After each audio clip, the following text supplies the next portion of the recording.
Have you ever seen something from the corner of your eye that wasn't there when you looked again? How about hearing from a friend of a friend that while they were hiking somewhere, they thought they saw something impossible, but when they spoke to a ranger, there was always a simple explanation that left you unsatisfied? My name is Jack, and this is my colleague Chris. We're senior wardens for the Creature Conservation Initiative. We protect the world from the creatures of superstition and myth, but more importantly, protect those same creatures from the world.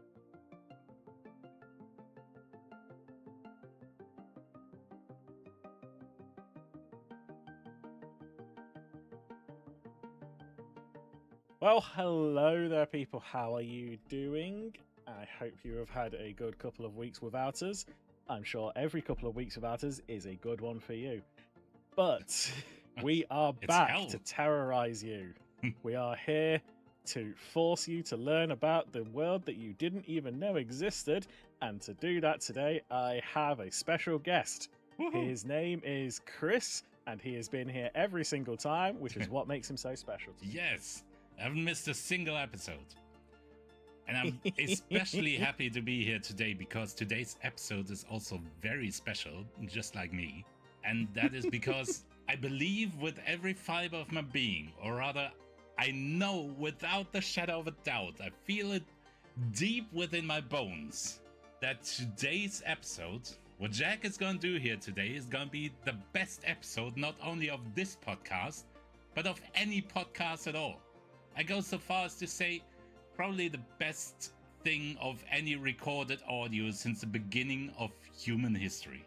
And I'm so happy to be here for this. It will change your life. It will open your eyes to new perspectives. It will divide your life into life before this episode and your real, actual life after that. It's going to be amazing. Wow, that was a good minute. Challenge accepted. No pressure, I am a man who reaches for the stars. But never quite reaches. However, though, today we are firmly staying on the ground. Ooh. With the creature of this episode. Have you any guesses, Chris? Earthworms. Earthworms are pretty low to the ground. Yeah, but they're under. I was going to say they're under the ground. Sometimes they come up. Yes, but this creature is very firmly on the ground, I told you. Well, I tried one thing and I'm all out of ideas. What is it? Persistent as ever there, Chris. Persistent as ever. You know me, I'm ambitious. Well, today we are talking about a creature that if you are British, you will have heard the name before, I can promise you. And it's quite a popular folk tale in East Anglia. But it is a creature commonly known as the blackshuck. The black what? Sorry? The blackshuck. The black what? Sorry? The blackshuck. There is no dodgy connotations with that name. It is just known as the blackshuck. Okay. I was expecting you to apologise to the listeners. Absolutely not. Tell me about this black chuck. Well, it's also got a second name. It's called the Bungay Black Dog. Okay, why is it called that?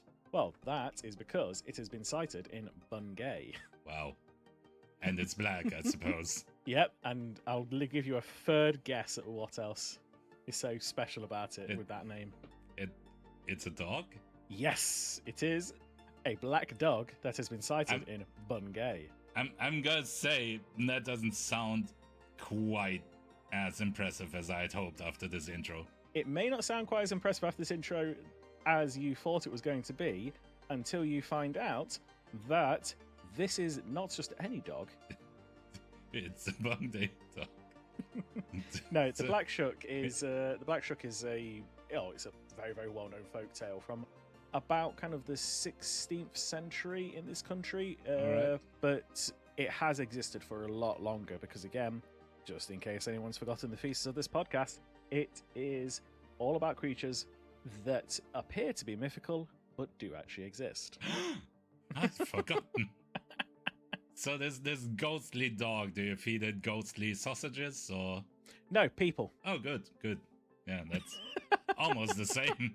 Well, I mean, depends on the people. There are people that I wouldn't be sad about getting eaten, but you know. Well, this creature has quite a it's got quite a storied history behind it. So we'll just start off with going through where the name Shuck came from, the black shuck. Yeah. So there's a bit of indecision about it, but some people believe that the word shuck may come from the Old English word skuka, meaning demon, or from the local dialect of that kind of area, East Anglia, where it's shucks means shaggy or hairy. So, as you can probably guess, this big black dog is quite a shaggy, hairy creature, but you might be wondering how it's kind of connected with demons. Yeah, a little bit. I'm still a little bit hung up on the name because I thought it was just Chuck for Charles, and we're talking about the dog with a very silly name. No, not Chuck for Charles, but Shuck for Shake. Okay. Well, that changes, well, not everything, but, changes some things. So, why is it demony? Why is it demony? Mostly because of its behaviour, which we'll get onto in just a minute. But like I say, it's been described as like a big, black, ghostly kind of dog. Yes, I can see you wanted to say something. I've met a chihuahua like that once. I mean, I am very much of the opinion that chihuahuas are the spawn of this creature. That would explain a lot. But anyway, as I say, it is a big, black, ghostly dog.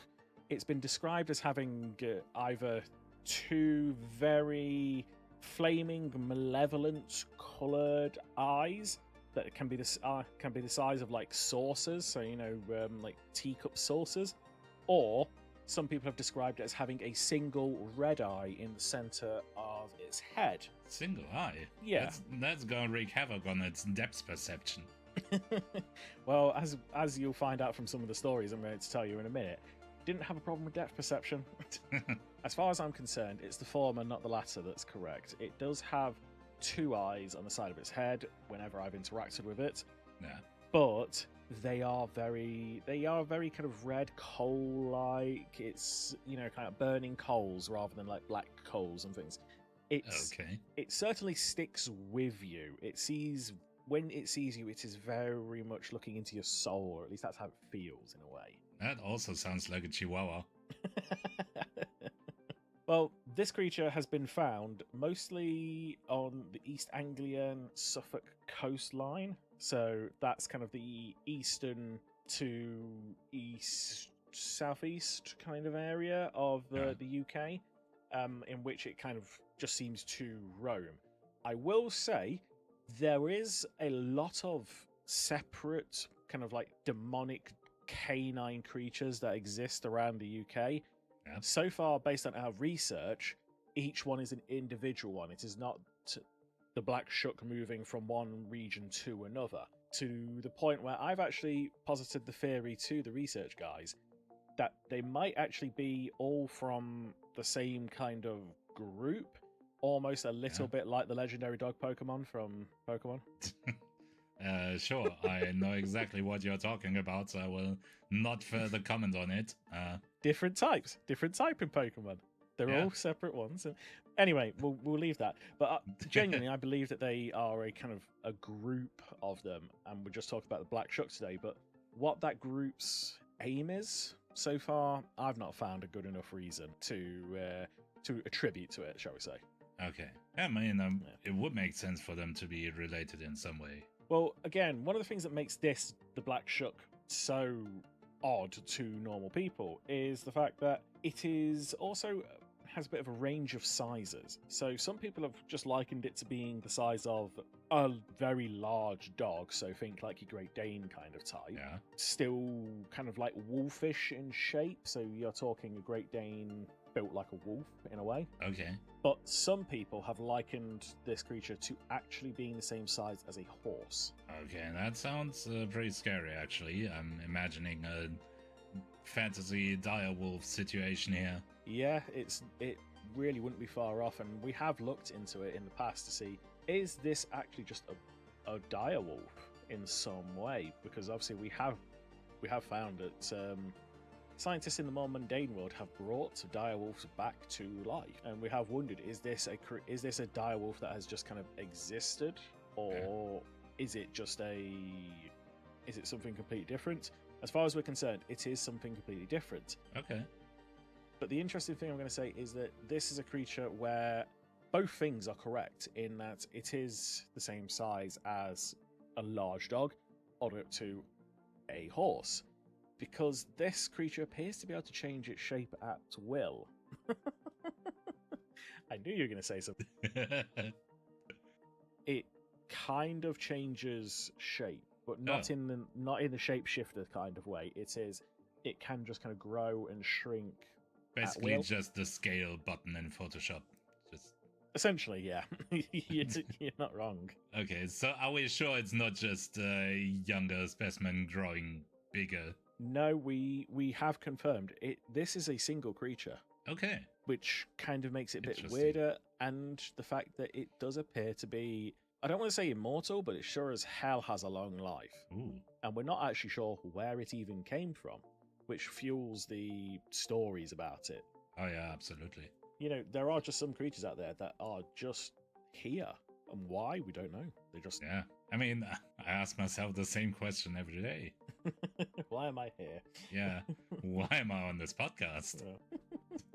Because you love it. Now, moving on. So, the interesting thing about it, and this is part of the myth, some people have reported that it's headless. Again, I can promise you, it has a head. I've seen the head.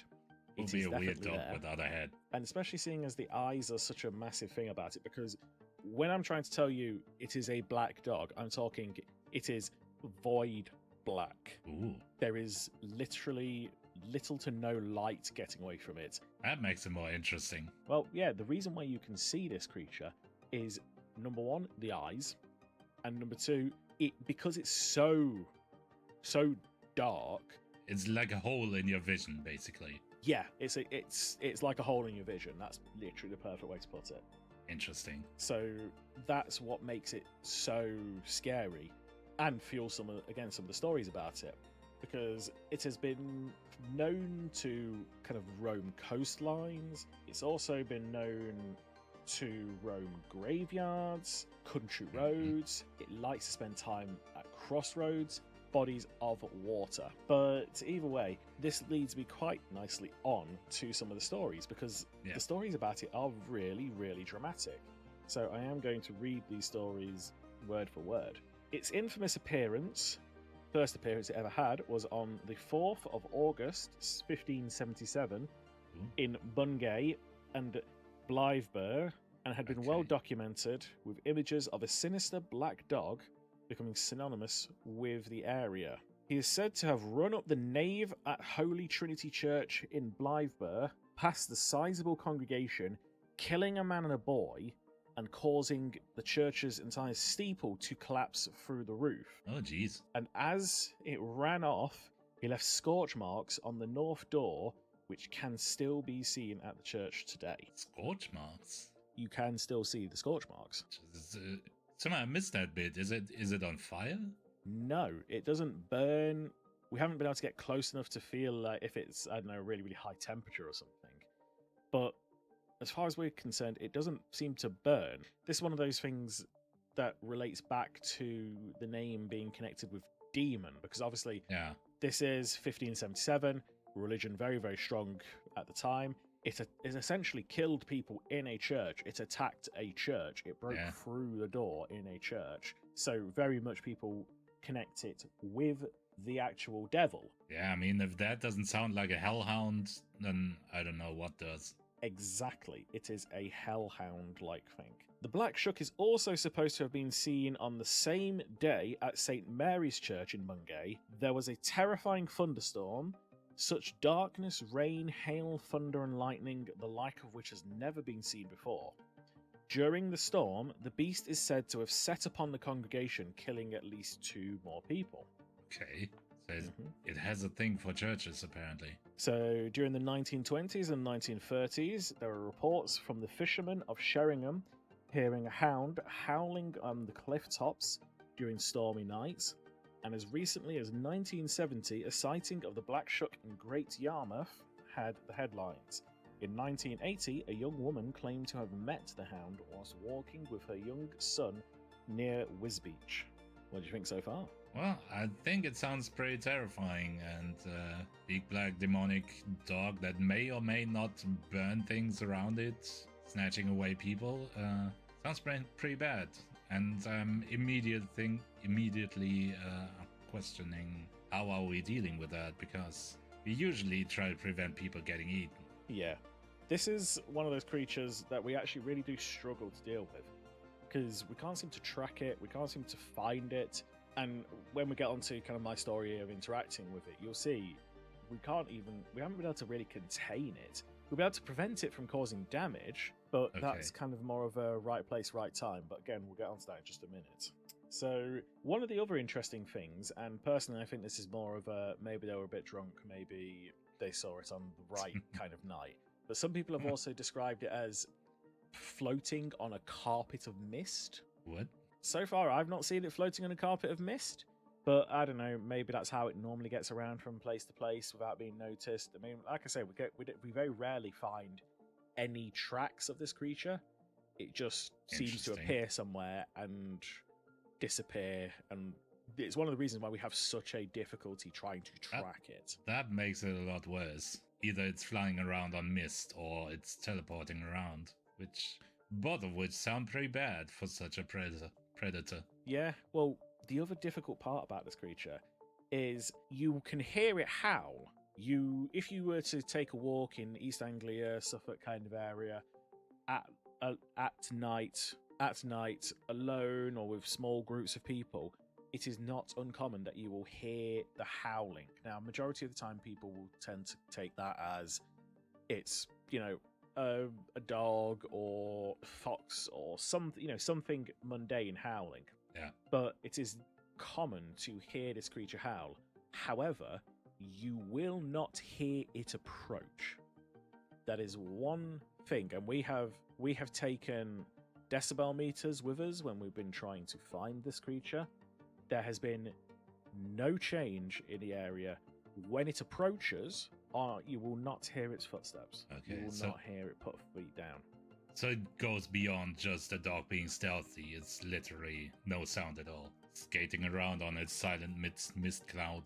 Yeah, well, that's part of what we think. As is kind of normal with people, some people have found ways to enjoy the fact that their region has the blackshuck. They've enjoyed making puns with it.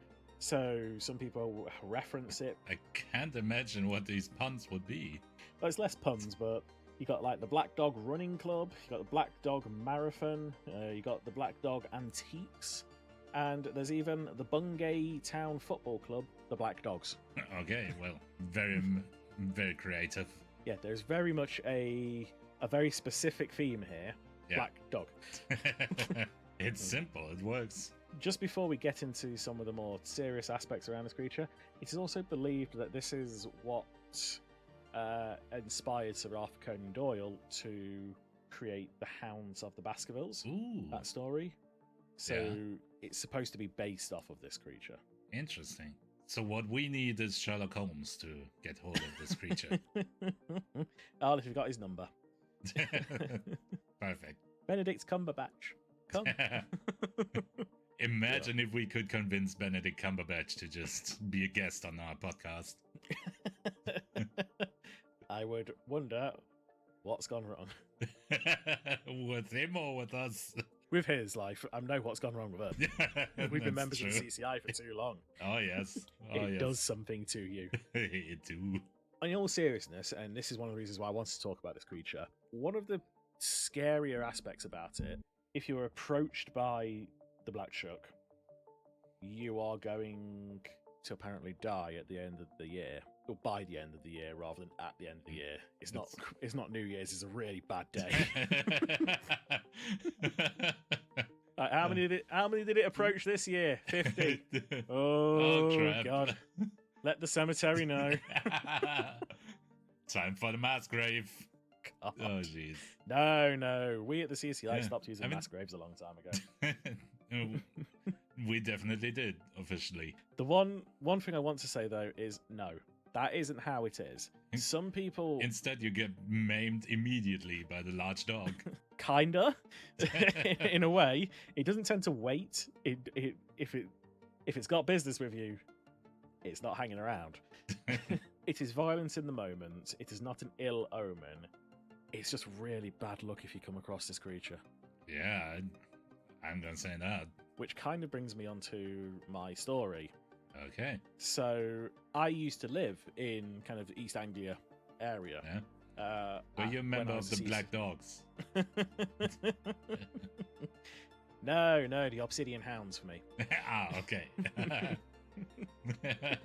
No, I used to live in that kind of area, so obviously, whenever we got anything like sounded a little bit like the blackshuck, I would be dispatched into the region because I was just close by.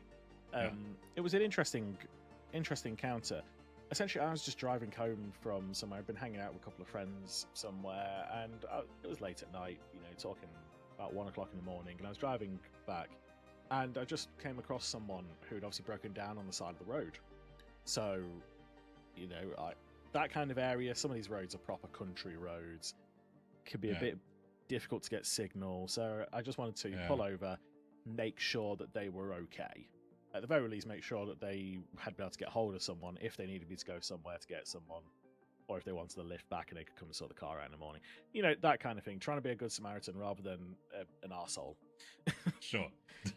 And it turned out that something had gone wrong on the car, and it just stopped working, battery or something like that. So while I'm not a mechanic or anything like that, I do know a little bit. So I got out my jumper cable, see if I could jump the battery, at least give them enough juice to be able to get home, that kind of thing, rather than being stuck on this dark road at 1 o'clock in the morning. And as we were, trying to jump their car, my car's lights suddenly switched off. So I was wondering what was going on. I went over to my car. It was working fine. Just whenever I turned it on, the lights would go on, and then it just randomly turn off. Okay. Turn the lights on again. Turn off. Okay. It was almost like the actual switch was being flicked, as if someone was turning them off manually, because I'd come back in and it was off. Interesting. So I come back on. Okay. I thought you were leading up to there was just a big dog standing in front of the headlights or something, but that's far weirder. You preempted me now. I'm sorry. We can edit it out. It's okay. You've ruined it. You said the That's switch was fine. turned. That was intriguing and different. It was a kind of thing. And after about the fifth or so time of me turning that back on, well, we did hear quite a deep howl. Yeah. That seemed very, very close. Now, obviously, I knew in the area that this creature could be around. But this was a member of the public, so I wasn't, going to pull out my badge and start shouting CCI, get in your car, do all that, that's not very stealthy. Not so... Good. Since when has that ever stopped you? Well, try and keep some kind of clandestine operation going. Sure. Not always successful, but I try. I heard the howl, and I suspected something might be coming, so I quickly returned back to my car and, got out my defense kit. Yeah. No guns or anything like that, but, nothing useful. Taser, a baton to protect myself, that kind of thing. Yeah. Just to keep things going out of the way, and just, discreetly put them in my back pocket, under the guise of, well, my car's lights are going off again, so let's have another go. And this time, when I flicked the lights back on, yes, in the middle of the road, there was just it was, as you said earlier, an absence of something. But that in a very, very canine-like shape. Oh, dear Lord. It was about the size of a cow. Oh, jeez. That was certainly something. I pointed out to the public person, just went, there is something there. You, get in the back of my car. Weird thing to shout to begin with. But when he looked up and saw this, he did not argue. He just ran straight into the back of my car. I can imagine. I pulled out Well, I pulled out my taser and, you know, kept it. Chase a cow-sized wolf. Well, what else was I going to do? Just let it eat me? I don't know. Stay in the car and pray. I was a good like couple of meters away from the car. I'd walked away from my car before noticing this big black smudge in the middle of the road. You know, I had my taser and I pointed it towards them, but I was trying not to look too threatening. I know that seems like a bit of an oxymoron. He's got a taser pointed at you, but it's not threatening. It's that whole thing of trying, you know, preparing to defend myself without provoking anything. Yeah. So, kind of just kept it pointed, steadily backing up. Shouted to the guy in my car, can you throw that radio out to me? Because I had my radio on me in the car. I basically just leave it there. I really shouldn't, but I leave it in the car just in case I need to get hold of HQ. And he very kindly got the radio, opened the sunroof, launched it past me. Oh no. And hit the goddamn dog. I knew it. proper hit it in the face. Oh no. That's how I know that it has two eyes, because the antenna of the radio poked it in one of them. Oh no. We got some DNA from this though. Well, silver linings. We got DNA and also a very pissed off enormous dog. At this point, I did look at this dog, realize it had just basically been poked in the eye by the radio. Yeah. At best, this is a provocation. At worst, we've attacked it. Yeah. At which point, I thought, let's not back away slowly. Let's turn and run like hell to my front door in my car. Always a good plan. I absolutely caned it. Got to the door in my car. Luckily, I'd had the window down because I like it cold no matter wherever I am. So I didn't have to open the door, but I dived in the window. Its head came through the window next. Oh, God. And it was biting. It was actually biting at me. You know, it's that kind of movie thing of it can't fit through the gap, but it's still going to keep going at you. And I was just laying as far back, just, I want to say, shouting manly and trying to scare Of course. So manly. I was screaming so loud. Just shouting at it, get away, get away, get away. That's when I found... I didn't shout bad dog. Down. I kind of wish I did, but it would have been far funnier. But in the end, what I ended up doing, because like I say, it was kind of going for my face to begin with, but then it suddenly realized that obviously my legs were in the passenger seat, so while it couldn't quite reach my head, it could reach my legs. So luckily, that's why I have no legs. Audience, we've never told you, but no, before it actually bit one of my legs, I remembered I had a taser in my hand, shot it into the other eye. No, not into the other eye, but into kind of the chest. Yeah. And turns out, doesn't like tasers. Good data point. That was news to the research guys. Yeah. I mean, good to know it works. The taser hit it, it kind of backed out, it moved away from... Well, it got its head out of my window, turned the car on, put my foot down, and absolutely drove as quickly as I possibly could. Luckily, it might be fast, but it's not as fast as a vehicle being driven by someone who is currently terrified and needs a change of trousers. Yeah. Also, it was probably still scared of your very manly screams. Oh yes, I was definitely scaring it with my war cry. Stop it! Yeah. But the interesting thing about it was we came back the next morning, because I took this guy back to his place after everything. Scratched the hell up at the side of my car. Yeah. The CCI were not happy about having to pay for that one, but I sure as hell was going to pay for it. It turns out it's quite a vengeful creature, because the reports that we got the next day about the guy going back to his car to, in the morning when it was light to go sort it out, it just annihilated his car. It just destroyed it. Dents, broken glass, broken window, pops tires, absolutely everything. I don't know if it was because I tased it, or if it was just that petty, All I know is I am glad that we managed to get away from that. Oh yeah, absolutely. I don't think that's one thing I would have found my way out of. Probably not. I mean, was close enough as it is, apparently. So did the CCI pay for this guy's car as well? Oh God, no, no. His insurance did that. Sure. I can imagine that conversation trying to explain to the insurance what happened there. Yeah, there was this giant, borderline invisible big dog, and I threw a radio at it. Yeah, well, we luckily managed to pick up the radio from the next day as well. That hadn't gone anywhere. That's where we got some DNA. But yeah, speaking of places where people can't escape, though, what do you think that our wonderful listeners should do? I think they should pick up everything and run as fast as they can to the Blink and Your Mythic Discord. Find shelter in one of the many luxurious channels. Have conversations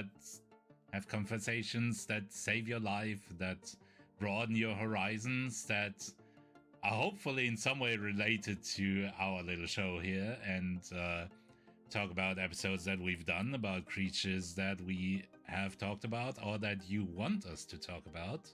Because between Jack and I, we have seen a lot of things, and chances are we can tell you something more about them. And a lot of things, turns out they're actually real. And definitely, beyond that, you can just join our little community, and we'd be happy to have you there. And so happy. So happy. And when you're there, when you're safe, when you've run away from monsters and your responsibilities and the crushing pressures of modern life, then what else could they do, Jack? Well, what they could do is they could like, subscribe, follow on whatever their podcast app of choice is, or even on YouTube, because we do have some What YouTube a great episodes. idea. Yes, we do. I know, it's absolutely amazing idea. They should also comment things and just provide as much engagement. Even if you want to call us rubbish, even if you want to insult us, as long as you do it in the correct way, we will thank you for it. We'll still be sad, though, but we'll thank you, because we'll be polite. thanking you very sadly. Right in the face. Yeah, just remember, we know the creatures in your region. We know the ones you don't believe in. Exactly. We know the supernatural side of things. But yeah, so likes, follows, anything, adding comments, it just feeds the engagement gods and it gets more people interested. And you should also share this with your best friend, your worst enemy, absolutely everybody. Get them involved, get them loving this, because you know you love it and you should share the things you love. Yeah, I've said it many times. You love it so much. You love it so much that you'll probably also want to visit our older episodes and just browse through them. Yes. Maybe there's one you missed that we can't have that. Just look around there, see if there's a creature that interests you, or maybe an old favorite, and just listen to it again, because it's still juicy clicks to us. Yep, and every single episode is evergreen. You don't need to listen to the previous episodes beforehand. There might be a few little in-jokes, but you can always go back and listen to it again once you know all the in-jokes. Yeah. And you're part of the cool crew. You can keep listening to it and then build a wiki for us to enlarge our fandom and our help us on the way to world domination. Sounds good. Sounds good. Yeah. But on that point, I think there's only really one thing left to say. Call me. That is... This is not your dating profile. Why not? Bye. Goodbye.